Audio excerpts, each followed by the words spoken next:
১৯৭১ সালের ১০ ডিসেম্বর হানাদার মুক্ত হয় দ্বীপ জেলা ভোলা।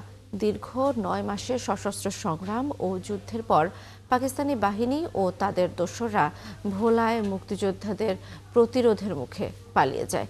১৯৭১ সালে পাকিস্তানি বাহিনী ওয়াপদা ও ডাকবাংলায় অবস্থান নিয়ে নৃশংস অত্যাচার চালায়। এ সময় বীর মুক্তিযোদ্ধারা বিভিন্ন এলাকায় সম্মুখ যুদ্ধে পাকিস্তানি বাহিনীকে প্রতিরোধ করে। ৯ ডিসেম্বর ভোরে পাকিস্তানি সেনারা মুক্তিযোদ্ধাদের উদ্দেশ্যে চারিদিক থেকে গুলি ছুড়তে থাকে। এ সময় মুক্তিযোদ্ধারা পেছন থেকে ধাওয়া দিলে হানাদাররা লঞ্চে করে পালিয়ে যায়। পরে ভারতীয় যুদ্ধ বিমান থেকে ছোড়া মর্টার শেলের আঘাতে চাঁদপুরের মেঘনায় ডুবে যায় লঞ্চটি। এতে বেশিরভাগ পাকিস্তানি সেনা নিহত হয়। এরপরই ১০ ডিসেম্বর সকালে ওড়ে স্বাধীন বাংলাদেশের পতাকা। হাজার হাজার মানুষ রাস্তায় নেমে আসে, আনন্দ উল্লাস করে।